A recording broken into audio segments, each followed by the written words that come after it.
there are some sentences like I will be told, vão me dizer, or travelers are allowed to get,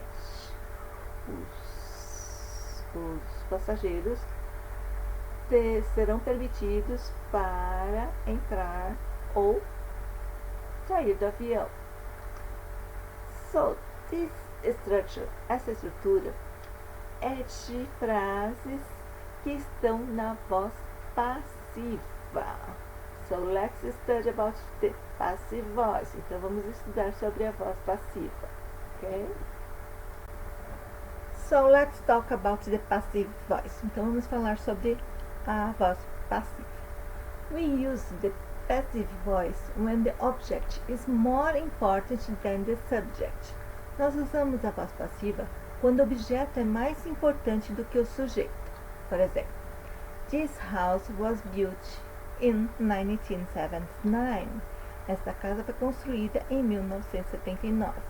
No caso aqui a gente não foca, não interessa quem construiu a casa, mas quando a casa foi construída, ok?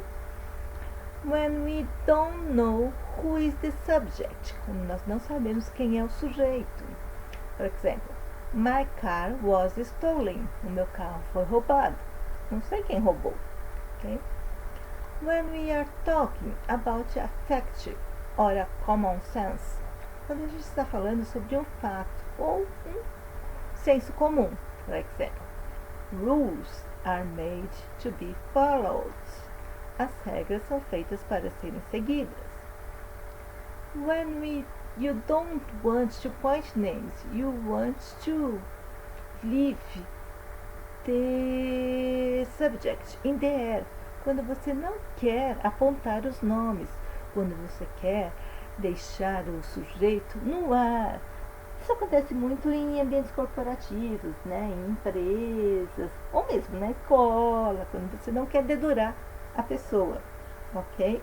Por exemplo, mistakes were made, erros foram feitos, mas você não quer apontar, não quer dizer. Você pode até saber quem foi que cometeu os erros, mas você não quer dedurar, tá? Você não quer contar. To give instructions and when the subject is persons in general. Quando você dá instruções e quando o sujeito são pessoas em gerais, que essas instruções são para todo mundo. Por exemplo, the form can be found on page 10. Você está fazendo alguma inscrição para o vestibular, por exemplo, ou para o vestibulinho. Então você pode falar que o formulário pode ser encontrado na página 10. Essa é uma instrução geral para todo mundo. Okay? And when the subject is obvious. Quando o sujeito é óbvio. Por exemplo, she's been treated in hospital. Ela está sendo tratada no hospital. Então, provavelmente ela está sendo tratada pelos médicos, né? Os médicos que devem estar tratando da paciente. Então, the doctors are treating her in the hospital. But você não precisa falar, né? Mencionar os médicos. Okay? Então, nós temos 4 passos para formar a voz passiva. First step, primeiro passo. The object becomes the subject of the sentence. O objeto se torna o sujeito da sentença. Então, a gente inverte. Por exemplo, aqui. John wrote an email. O John escreveu um e-mail. Está na voz ativa. Quem praticou a ação, o agente da ação é o John. Ele é o sujeito. E o que ele fez? Ele escreveu um e-mail. Então, esse um e-mail é o objeto. É o que o John fez. Que é o que complementa o verbo que o John escreveu. E aí, para a gente transformar, então, na voz passiva, a gente simplesmente inverte aqui. O e-mail, o objeto, vem primeiro. Então, a gente põe aqui an e-mail. Aí, o verbo. E aí, o John aparece aqui no final. Que é an e-mail, John. Então, fica an e-mail was written by John. Por quê? Aí, aqui vamos ver o segundo passo. The verb to be assumes the verb tense from the principal verb of the sentence in the active voice.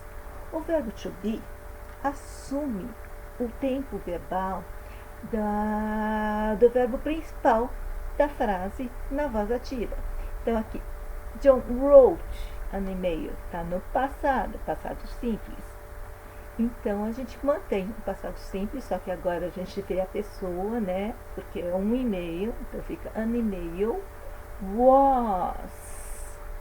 E o verbo write, né? Que estava aqui no passado, virou wrote, vai para o particípio passado, então fica was written by John.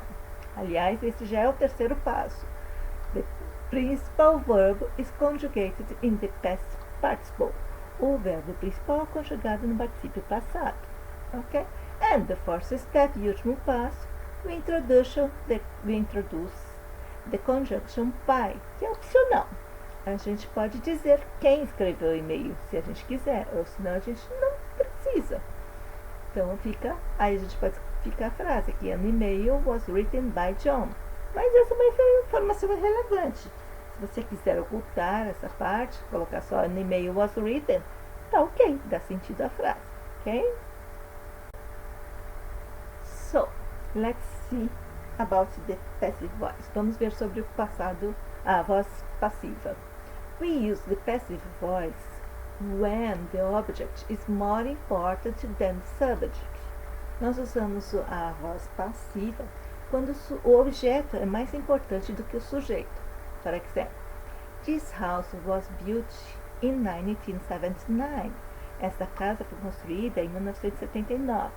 Então, o importante aqui, o foco, é a casa, que ela foi construída. Mas não importa quem construiu, ok? When we don't know who is the subject, quando nós não sabemos quem é o sujeito. Por exemplo, my car was stolen. Meu carro foi roubado, não sei por quem. Okay? When we are talking about a fact or common sense, quando nós estamos falando sobre um fato ou um senso comum, por exemplo, rules are made to be followed. As regras são feitas para serem seguidas. When you don't want to point names, you want to leave the subject in the air. Quando você não quer apontar os nomes, quando você deixa o sujeito no ar. Por exemplo, mistakes were made. Erros foram cometidos. Isso acontece muito em ambiente corporativo, ou mesmo na escola, né? Quando você não quer dedurar alguém, quando você não quer contar quem, mesmo que você saiba quem fez, cometeu o erro. Okay? To give instructions, and when the subject is persons in general. Para dar instruções, e quando o sujeito são pessoas em geral. Então, quando são instruções gerais. Por exemplo, the form can be found on page 10. Está fazendo inscrição para o vestibular, para o vestibulinho. Aí tem uma frase que fala onde você pode achar o formulário. E essa instrução serve para todo mundo. Okay? When the subject is obvious, quando o sujeito é óbvio, por exemplo, she's being treated in hospital. Ela está sendo tratada no hospital. Aí você não precisa, né? Provavelmente são os médicos que estão cuidando dela, tratando. Então você não precisa mencionar. The doctors are treating her in hospital. Essa seria a voz ativa, né? Os doutores, os médicos estão tratando dela no hospital. Mas na voz passiva você não precisa falar quem está tratando. Você pode omitir. Okay? Então, como a gente forma a voz passiva? Temos 4 passos. First step, primeiro passo. The object becomes the subject of the sentence. O objeto se torna o sujeito da frase. Por exemplo, John wrote an email. O John escreveu um e-mail. Esta é a voz ativa. John é o sujeito e um e-mail é o objeto, é o que ele escreveu, okay? Que complementa o verbo. Então, como fica na voz passiva? Esse objeto, an email, vira sujeito. Então, ele vem no começo da frase. An email. E o John, que era o sujeito, vem aqui no final da frase. Ok? Aí, como a gente faz com o verbo? Já é o segundo passo. The verb to be assumes the verb tense from the principal verb of the sentence in the active voice. Então, o verbo to be, aliás, na voz passiva, todas as frases vão ter a presença do verbo to be, ok? O verbo to be assume o tempo verbal do verbo principal da frase na voz ativa. Por exemplo, nesse exemplo, então, o John wrote an email. O wrote está no passado simples, né? Então, o verbo to be fica no passado simples. Vira was, porque é um e-mail, né? Está na terceira pessoa do singular. Então, a gente usa was. E o verbo principal, que era o write, ele vai para aquela terceira coluninha de verbos, para o particípio passado. Aliás, que já é o terceiro passo aqui. The principal verb is conjugated in the past participle. Então, o verbo to write, escrever, no passado simples virou wrote, e no particípio passado ele vira written, ok?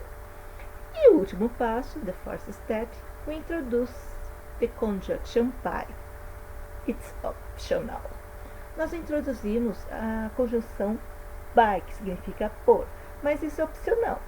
Se você não quiser dizer, tipo aqui, an email was written by John. Um e-mail foi escrito pelo John. Então, a gente incluiu essa expressão by John. Se a gente não quiser dizer quem escreveu o e-mail, a gente pode simplesmente dizer an email was written, ok? Então, por isso que é opcional ou não. Depende da relevância dessa informação, ok? Essa linguagem de voz ativa, passiva, é muito usada quando você notícia, quando você vai dar uma notícia em telejornais, ok? Também é usada quando você deseja focar quem recebe a ação, ok? So let's see some sentences. Vamos ver algumas frases para vocês entenderem como funciona o verbo to be, ok? Então, aqui, como eu falei, o verbo to be, se estiver no presente, a gente vai usar am, are, né? Lembra? I am, you are, he, she, it, is. And they are também. Mas o particípio, tá? No particípio passado. Se for no passado simples, a gente usa was, se for terceira pessoa do singular, e were, se for no plural, mais o particípio passado. I'm going to, aquela forma do futuro, eu vou. A gente usa, pode ser am going to, or is going to, are going to, mais o particípio. Então, todas as formas do verbo to be vão seguir a mesma forma, ao mesmo tempo verbal da oração na voz ativa, da frase na frase ativa, mas com o verbo no particípio passado. Que was going to, were going to, mais o particípio. Has been, o presente perfeito. Se estiver no presente perfeito, a gente usa has been, or, se for terceira pessoa do singular, ou have been, mais o particípio. Had been, passado perfeito. Can, a gente pode usar também com os modal verbs. Can be, could be, mais o particípio. Can está no presente, né? Posso ser ou estar, podia ser ou estar. May be, might be. May também é o poder, né? Must be, had to be, devo, deve estar, deve ser, aliás, tinha que ser, ou should be, ought to be, deveria ser ou teria que ser. Então, aqui alguns exemplos. Mary gives gifts. Está no presente. Então, como fica? A gente inverte, né, o sujeito com o objeto. Então, gifts, que era objeto aqui, vira sujeito aqui. Então, fica gifts